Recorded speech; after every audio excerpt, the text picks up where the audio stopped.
आखिरकार CCTV footage Pakistani अवाम के सामने आ गई। जिस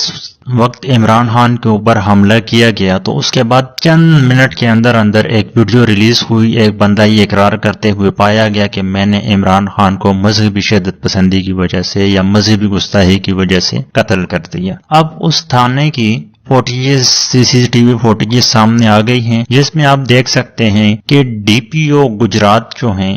उनकी मौजूदगी में एक एसएचओ जो है वो वीडियो बनाते हुए नजर आता है और ये इतनी फुर्ती और इतनी जल्दबाजी में नजर आते हैं। और साथ साथ पर्चियों को अगर आप देखें तो वो बार बार उन पॉइंट्स को देखा जा रहा है कि जो बंदा बोल रहा है वो पॉइंट सही हैं या नहीं है। इसी के साथ अगर आप देखें तो टेबल्स के ऊपर मोबाइल की जो हैं वो बार बार बजते हुए नजर आते हैं और जैसे ही वीडियो बनती है तो उसके बाद फौरन वीडियो को अपने मोबाइलों में ट्रांसफर किया जाता है और एक एसएचओ जो है वो उसको शापर में डालने की कोशिश करता है, दूसरा उसकी मदद करता है। तो इतना प्रेशर और इतनी जल्दबाजी होती है कि दूसरे को मना करके शापर में लपेट के वहां पर रख दिया जाता है। उसके बाद ये वीडियो पाकिस्तान के सहाफियों को दी जाती है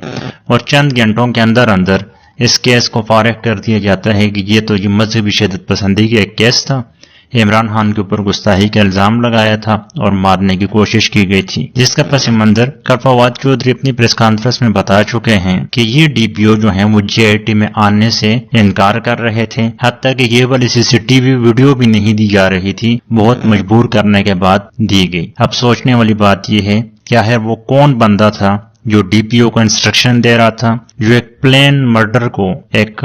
मजहबी शिद्दत पसंदी का वाकया करार देने की कोशिश कर रहा था, और कौन था जिसने सहाफी वकार सती और मरियम औरंगजेब इन सब ने मिलकर क्यों किसके कहने पर एक प्लेन बनाया और उसको मजहबी रंग देने की कोशिश की।